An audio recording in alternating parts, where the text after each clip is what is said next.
പ്രിയപ്പെട്ട കൂട്ടുകാർക്കും ഇന്നത്തെ ഒരു ക്ലാസ്സിലേക്ക് സ്വാഗതം ചെയ്യാണ്. അസിസ്റ്റന്റ് സെയിൽസ്മാന് വേണ്ടി നമ്മൾ തുടക്കം കുറിച്ച വീഡിയോ ക്ലാസ് സീരീസിലെ രണ്ടാമത്തെ ക്ലാസ്സാണ് ഇന്നിവിടെ പരിചയപ്പെടുത്തുന്നത്. കറണ്ട് അഫയേഴ്സുമായി ബന്ധപ്പെട്ട ഒരു ക്ലാസ് നിങ്ങൾ മുന്നിൽ പരിചയപ്പെടുത്തുകയുണ്ടായിരുന്നു. അതിന്റെ തുടർച്ചയായിട്ട് 2025 വരാൻ പോകുന്ന പരീക്ഷയ്ക്ക് അറിഞ്ഞിരിക്കേണ്ട പ്രധാനപ്പെട്ട കറണ്ട് അഫയേഴ്സ് കാര്യങ്ങളാണ് ഈ ഒരു വീഡിയോ ക്ലാസ്സിൽ നമ്മളൊന്ന് പഠിക്കാനായിട്ട് പോകുന്നത്.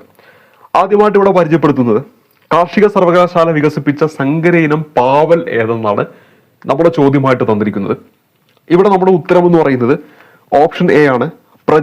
പ്രകൃതി എന്നതാണ് ഇവിടെ ഈ ഒരു ചോദ്യത്തിന്റെ ഉത്തരമായിട്ട് വരുന്നത്. ഇപ്പൊ കാർഷിക സർവകലാശാല വികസിപ്പിച്ച സങ്കരയിനം പാവലാണ് പ്രകൃതി. ഇപ്പൊ 2025 ജനുവരി മാസത്തിലൊക്കെ ആയിട്ട് കാർഷിക സർവകലാശാല വികസിപ്പിച്ച സങ്കരയിനം പാവലാണ് ഏതെല്ലാം പ്രകൃതിയും അതുപോലെ തന്നെ പ്രജനിയും. ഇപ്പൊ പ്രജനി എന്നിവ ഏത് കാർഷിക വിളയുമായി ബന്ധപ്പെട്ടിരിക്കുന്നു എന്ന് വെച്ചാൽ ഉത്തരമായിട്ട് വരേണ്ടത് സങ്കര ഇനം പാവലുമായിട്ട് ബന്ധപ്പെട്ടിരിക്കുന്നു. അപ്പൊ പ്രജനി ഇത് രണ്ടും എന്താണ്? സങ്കര ഇനം പാവലാണെന്ന കാര്യം ഓർത്തിരിക്കുക. ഇനി അടുത്ത ചോദ്യം ഇവിടെ തന്നിരിക്കുന്നത് ലിസ്റ്റ് എ ക്രിക്കറ്റ് മത്സരങ്ങളിൽ പുറത്താകാതെ കൂടുതൽ റൺസ് നേടുന്ന റെക്കോർഡ് സ്വന്തമാക്കിയ വിദർഭയുടെ താരമാരെന്നാണ് നമ്മുടെ ചോദ്യം. ഇവിടെ നമ്മൾ ഉത്തരമായിട്ട് വരേണ്ടത് ഓപ്ഷൻ എ ആണ്. കരുൺ നായർ എന്നതാണ് ഈ ഒരു ചോദ്യത്തിന്റെ ഉത്തരമായിട്ട് വരേണ്ടത്. ലിസ്റ്റ് എ ക്രിക്കറ്റ് മത്സരങ്ങളിൽ പുറത്താകാതെ കൂടുതൽ റൺസ് നേടുന്ന റെക്കോർഡ് സ്വന്തമാക്കിയ വിദർഭയുടെ താരമാരെന്നാണ് നമ്മുടെ ചോദ്യം. ഉത്തരമായിട്ട് വരേണ്ടത് കരുൺ നായർ എന്നതാണ് ഉത്തരമായിട്ട് വരേണ്ടത്. അടുത്ത ചോദ്യത്തിലേക്ക് വരാം. 15ാമത് JC ഡാനിയൽ ഫൗണ്ടേഷൻ പുരസ്കാരങ്ങളിൽ മികച്ച നടനുള്ള പുരസ്കാരം ലഭിച്ചത് ആർക്കാണ്? 2025 ഇത് പ്രഖ്യാപിക്കുന്നത്. ഇവിടെ ഇതിന്റെ ഉത്തരമായിട്ട് വരേണ്ടത് ടോവിനോ തോമസ് എന്നാണ്. 15ാമത് JC ഡാനിയൽ ഫൗണ്ടേഷൻ പുരസ്കാരങ്ങളിൽ മികച്ച നടനുള്ള പുരസ്കാരം ലഭിച്ചത് ടോവിനോ തോമസിനാണ്. മികച്ച നടനുള്ള പുരസ്കാരം ടോവിനോ തോമസിനാണ് ലഭിച്ചത്. അടുത്ത ചോദ്യം 15ാമത് JC ഡാനിയൽ ഫൗണ്ടേഷൻ പുരസ്കാരങ്ങളിൽ മികച്ച ചിത്രമായി തെരഞ്ഞെടുക്കപ്പെട്ടത് എന്നാണ് നമ്മുടെ ചോദ്യം. ഇവിടെ നമ്മുടെ ഉത്തരമായിട്ട് വരേണ്ടത് ഓപ്ഷൻ എ ആണ്. 2018 എവരിവൺ ഈസ് എ ഹീറോ എന്ന് പറയുന്ന ചലച്ചിത്രമാണ്. 2018 എവരിവൺ ഈസ് എ ഹീറോ ഈ സിനിമയാണ് 15ാമത് JC ഡാനിയൽ ഫൗണ്ടേഷൻ പുരസ്കാരങ്ങളിൽ മികച്ച ചിത്രമായിട്ട് തെരഞ്ഞെടുക്കപ്പെട്ടിട്ടുള്ളത്. അടുത്ത ചോദ്യത്തിലേക്ക് വരാം. അതിനു മുമ്പായിട്ട് നമ്മളിപ്പോൾ പരിചയപ്പെട്ട 15ാമത് JC ഡാനിയൽ ഫൗണ്ടേഷൻ പുരസ്കാരങ്ങൾ, അതിൽ പ്രധാനപ്പെട്ട കുറച്ച് പുരസ്കാരങ്ങൾ നമുക്കൊന്ന് അറിഞ്ഞിരിക്കേണ്ടതായിട്ടുണ്ട്. അതിൽ ഓൾറെഡി നമ്മൾ മികച്ച നടൻ ആരാന്ന് പരിചയപ്പെട്ടു, ടോവിനോ തോമസ് ആണ്. മികച്ച ചിത്രം നമ്മൾ പരിചയപ്പെട്ടു, 2018 എവരിവൺ ഈസ് എ ഹീറോ ആണ്. അതേപോലെ തന്നെ മികച്ച സംവിധായകൻ അഖിൽ സത്യനാണ്. അദ്ദേഹം സംവിധാനം ചെയ്ത സിനിമയാണ് ഏത്? പാച്ചുവും അത്ഭുത വിളക്കും. പാച്ചുവും അത്ഭുത വിളക്കും എന്ന് പറയുന്ന സിനിമ സംവിധാനം ചെയ്ത അഖിൽ സത്യനാണ് മികച്ച സംവിധായകനായിട്ട് തെരഞ്ഞെടുത്തത്. അപ്പൊ മികച്ച സംവിധായകൻ ആരെന്ന് ചോദിച്ചാൽ അവിടെ ഉത്തരമായിട്ട് വരേണ്ടത് അഖിൽ സത്യനാണ്. അദ്ദേഹത്തിന്റെ സിനിമയാണ് ഏത്? പാച്ചുവും അത്ഭുത വിളക്കും. ഇനി മികച്ച നടിയായിട്ട് തെരഞ്ഞെടുത്തത് അഞ്ജന ജയപ്രകാശിനെയാണ്. 2025 പ്രഖ്യാപിച്ച 15ാമത് JC ഡാനിയൽ ഫൗണ്ടേഷൻ പുരസ്കാരങ്ങളിൽ മികച്ച നടനായിട്ട് ടോവിനോ തോമസ്, മികച്ച നടിയായിട്ട് അഞ്ജന ജയപ്രകാശ്, മികച്ച ചിത്രം 2018 എവരിവൺ ഈസ് എ ഹീറോ, മികച്ച സംവിധായകൻ അഖിൽ സത്യൻ, അദ്ദേഹം സംവിധാനം ചെയ്ത സിനിമ പാച്ചുവും അത്ഭുത വിളക്കും.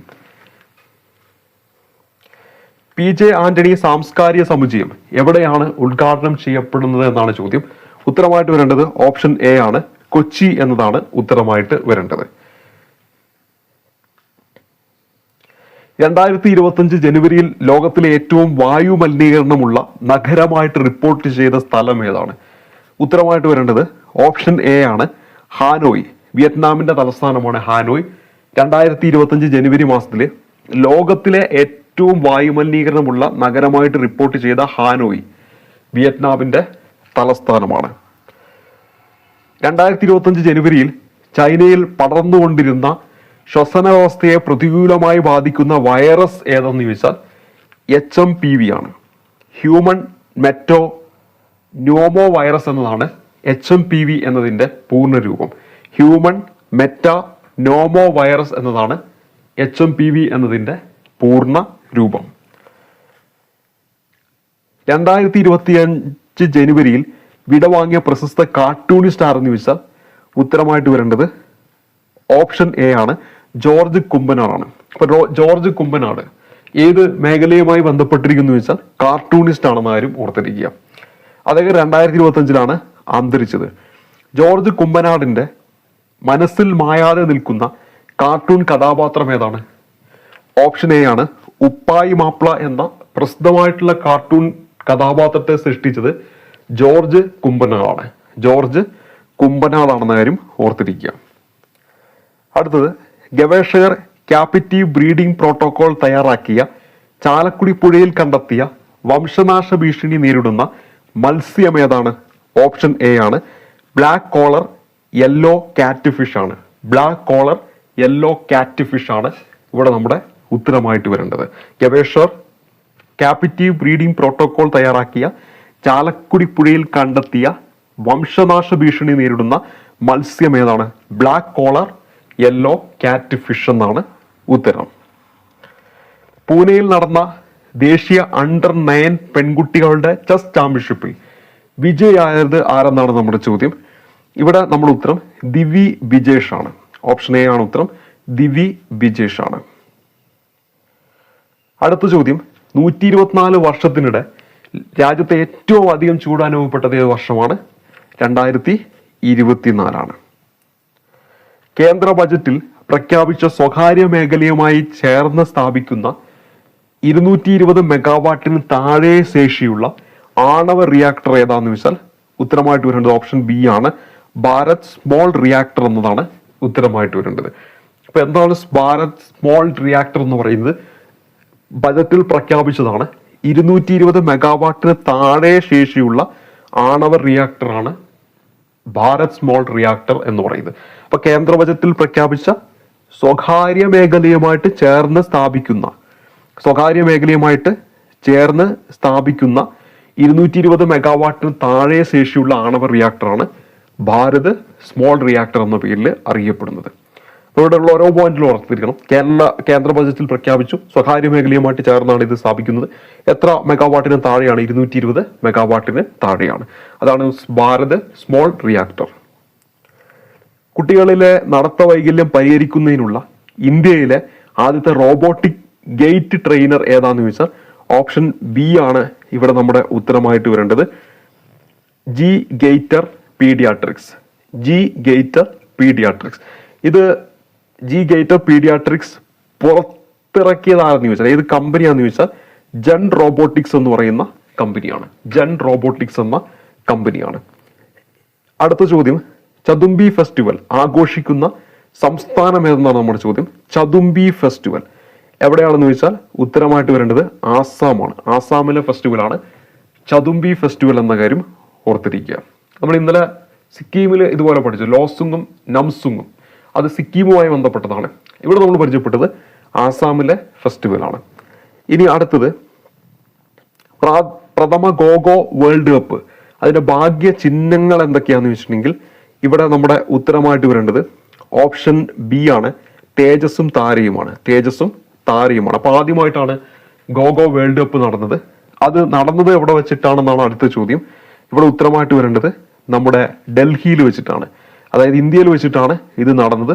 അപ്പൊ ഇത് നടക്കുന്നത് ഡൽഹിയിൽ വെച്ചിട്ടാണ്. അപ്പോൾ പ്രഥമ ഗോഗോ വേൾഡ് കപ്പ് നടന്നത് ഡൽഹിയിൽ വെച്ചിട്ടാണെന്ന കാര്യം ഓർത്തിരിക്കുക. സപ്ലിമെന്റൽ ഓക്സിജൻ ഉപയോഗിക്കാതെ 8000 മീറ്ററിന് മുകളിലുള്ള 14 കൊടുമുടികളും കീഴടക്കിയ ആദ്യത്തെ നേപ്പാളി പർവ്വതാരോഹകൻ ആരെന്നാണ് നമ്മുടെ ചോദ്യം. ഇവിടെ ഈ ഒരു ചോദ്യത്തിന്റെ ഉത്തരമായിട്ട് വരേണ്ടത് കാമി റീത്ത ഷെർപ്പ, മിങ്മ ജി ഷെർപ്പ, അപ്പ ഷെർപ്പ. ഇതിൽ നമ്മൾ ഉത്തരം ഏതാണ്? മിങ്മ ജി ഷെർപ്പ എന്നതാണ് ഉത്തരമായിട്ട് വരേണ്ടത്. അപ്പൊ നമ്മുടെ ചോദ്യം എന്താണ്? സപ്ലിമെന്റൽ ഓക്സിജൻ ഉപയോഗിക്കാതെ 8000 മീറ്ററിന് മുകളിലുള്ള 14 കൊടുമുടികളും കീഴടക്കിയ ആദ്യത്തെ നേപ്പാളി പർവ്വതാരോഹകനാണ് മിങ്മ ജി ഷെർപ്പ. സൈനിക രഹസ്യാന്വേഷണവും നിരീക്ഷണ ശേഷിയും വർദ്ധിപ്പിക്കുന്നതിനായിട്ട് ക്വാണ്ടം സാങ്കേതികവിദ്യ ഉപയോഗിച്ച് ഗ്രൗണ്ട് ബ്രേക്കിംഗ് ആറ്റോമിക് ക്ലോക്ക് വികസിപ്പിച്ചത് ആരാന്ന് ചോദിച്ചാൽ അത് ബ്രിട്ടനാണ് വികസിപ്പിച്ചത്. ആരാണ് വികസിപ്പിച്ചത്? ബ്രിട്ടനാണ് വികസിപ്പിച്ചത്. ഇപ്പൊ നമ്മൾ പറഞ്ഞു സൈനിക രഹസ്യാന്വേഷണവും നിരീക്ഷണ ശേഷിയും വർദ്ധിപ്പിക്കുന്നതിനായിട്ട് ക്വാണ്ടം സാങ്കേതിക വിദ്യ ഉപയോഗിച്ച് ഗ്രൗണ്ട് ബ്രേക്കിംഗ് ആറ്റോമിക് ക്ലോക്ക് വികസിപ്പിച്ചത് ബ്രിട്ടൻ ആണെന്ന് കാര്യം ഓർത്തിരിക്കുക. 38ാമത് ദേശീയ ഗെയിംസിന് വേദിയായ സംസ്ഥാനം ഏതാണ്? ഓപ്ഷൻ ബി ആണ്, ഉത്തരാഖണ്ഡ് ആണ് ഉത്തരമായിട്ട് വേണ്ടത്. അപ്പൊ 2025 നടന്നത് എത്രാമത് ദേശീയ ഗെയിംസ് ആണ്? ഉത്തരം 38ാമത്. 2025 ജനുവരിയിൽ അന്തരിച്ച പ്രമുഖ ആണവ ശാസ്ത്രജ്ഞനാണ് doctor R Chidambaram. Option C ആണ് നമ്മുടെ ഉത്തരമായിട്ട് വരേണ്ടത്. പൊക്രാൻ 1, പൊക്രാൻ 2 തുടങ്ങിയ ഇന്ത്യയുടെ ആണവ പരീക്ഷണങ്ങൾക്കൊക്കെ മുഖ്യ പങ്കുവഹിച്ച വ്യക്തിയാണ് ഡോക്ടർ ആർ ചിദംബരം. US ജനപ്രതിനിധി സഭാ സ്പീക്കറായിട്ട് വീണ്ടും തെരഞ്ഞെടുക്കപ്പെട്ടതാരെന്ന് ചോദിച്ചാൽ ഇവിടെ നമ്മുടെ ഉത്തരമായിട്ട് വരേണ്ടത് മൈക്ക് ജോൺസൺ ആണ്. ഓപ്ഷൻ സി ആണ് നമ്മുടെ ഉത്തരം, മൈക്ക് ജോൺസൺ ആണ്. ഇന്ത്യയും ഫ്രാൻസും സംയുക്തമായി നടത്തുന്ന നാവിക അഭ്യാസമാണ് വരുണ. അപ്പൊ വരുണ എന്ന് പറയുന്നത് എന്താണ്? നാവിക അഭ്യാസമാണ്. ആരൊക്കെ തമ്മിൽ? ഇന്ത്യയും ഫ്രാൻസും തമ്മിലാണ്. ബഹിരാകാശത്ത് ആദ്യമായിട്ട് പയർവിത്ത് മുളപ്പിക്കൽ പരീക്ഷണം വിജയകരമാക്കിയ ഇന്ത്യയുടെ പേടകം ഏതാ? പോയം 4 ആണ്. ഓപ്ഷൻ സി ആണ് ഉത്തരമായിട്ട് വരേണ്ടത്. അപ്പൊ ഈ ഒരു വിക്ഷേപണത്തിലൂടെ relocatable robotics manipulator technology demonstrator എന്ന സ്വതന്ത്രമായി ചലിക്കാൻ കഴിയുന്ന യന്ത്ര കൈയുടെ പ്രവർത്തന പരീക്ഷണവും എന്താണ്?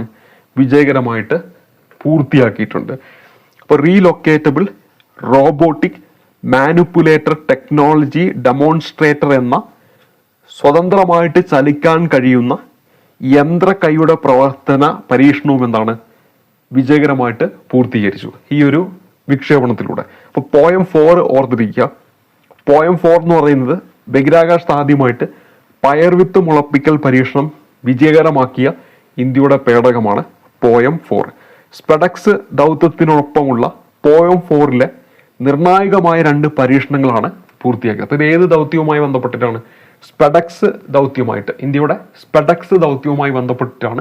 അതിൽ ഉൾപ്പെട്ടതാണ് ഈ പോയം 4 എന്ന് പറയുന്നത്. അത് ഉപയോഗിച്ചിട്ടാണ് ബഹിരാകാശത്ത് ആദ്യമായിട്ട് പയർവിത്ത് മുളപ്പിച്ചത്. ഇത് കൂടാതെ relocatable robotic manipulator technology demonstrator എന്ന സ്വതന്ത്രമായി ചലിക്കാൻ കഴിയുന്ന യന്ത്ര കൈയുടെ പ്രവർത്തന പരീക്ഷണവും വിജയകരമായിട്ട് ബഹിരാകാശത്ത് നടന്നു എന്ന കാര്യം കൂടി ഓർത്തിരിക്കുക.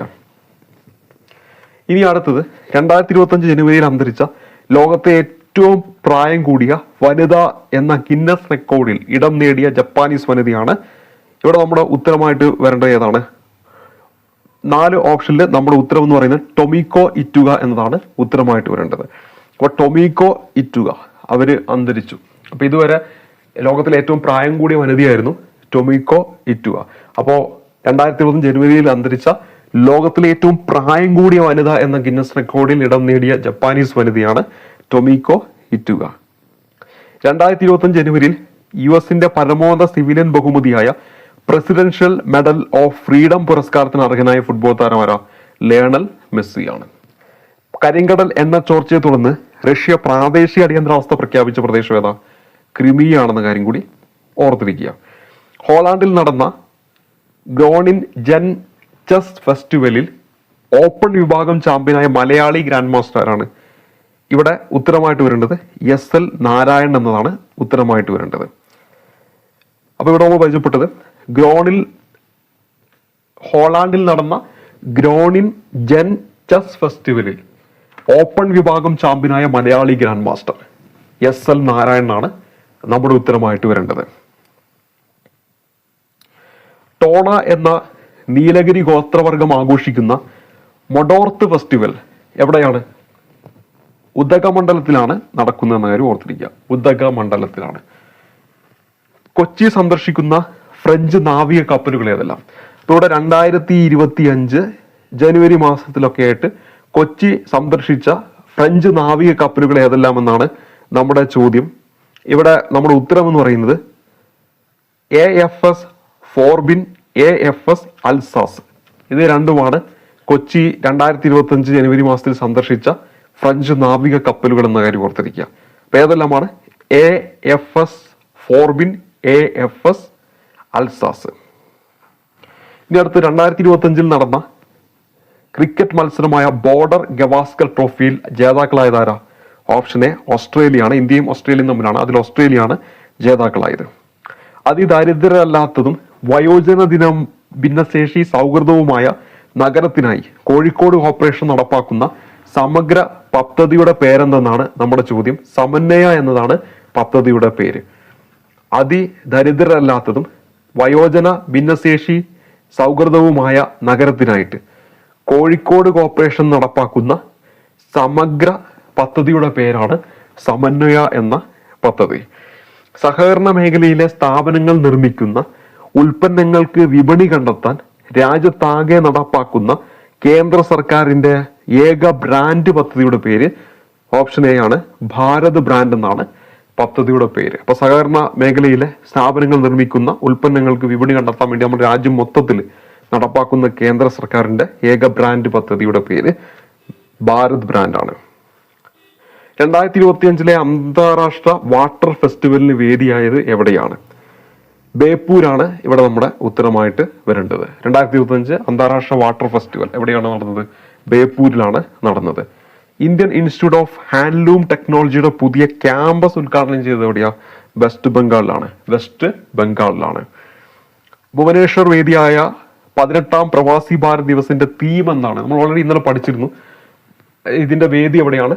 ഭുവനേശ്വറാണ്. ജനുവരി 9 പ്രവാസി ഭാരതി ദിവസ്. 2025 18ാം പ്രവാസി ഭാരതീയ ദിവസമാണ്. അതിന്റെ വേദി എന്ന് പറയുന്നത് എവിടെയാണെന്ന് ചോദിച്ചാൽ അതിന്റെ തീം എന്താന്ന് വെച്ചിട്ടുണ്ടെങ്കിൽ ഉത്തരമായിട്ട് വരേണ്ടത് ഓപ്ഷൻ ആണ് വികസിത ഭാരതത്തിന് പ്രവാസികളുടെ സംഭാവന, diaspora's contribution to a Viksit Bharat എന്നാണ് ഉത്തരമായിട്ട് വരിക. അപ്പൊ ഇതിന്റെ വേദി ചോദിച്ചാൽ ഭുവനേശ്വർ ആണെന്ന കാര്യം ഓർത്തിരിക്കുക. 2025 ജനുവരിയിൽ CSIR ഏത് മരുന്നാണ് തദ്ദേശീയമായിട്ട് ഉൽപ്പാദിപ്പിക്കാൻ തീരുമാനിച്ചത്? CSIR ഏത് മരുന്നാണ് തദ്ദേശീയമായിട്ട് ഉൽപ്പാദിപ്പിക്കാൻ തീരുമാനിച്ചത്? പാരാസെറ്റമോൾ ആണ്. ഓപ്ഷൻ എ ആണ് ഉത്തരം. പ്രതിരോധം, ഓട്ടോമൊബൈൽ, ഇലക്ട്രിക്കൽ തുടങ്ങിയ മേഖലകളിൽ ഉൽപ്പന്നങ്ങളുടെ നിർമ്മാണ പ്രവർത്തനത്തിന് ഉപയോഗിക്കുന്ന സ്പെഷ്യലിറ്റി സ്റ്റീലിന്റെ ഉൽപാദനം വർദ്ധിപ്പിക്കുന്നതിനായിട്ട് കേന്ദ്ര സർക്കാർ ആരംഭിച്ച പദ്ധതിയുടെ പേരെന്താണ് നമ്മുടെ ചോദ്യം. ഇവിടെ നമ്മൾ ഉത്തരമായിട്ട് വരേണ്ടത് PLI സ്കീം 1.1 എന്നാണ് ഉത്തരം.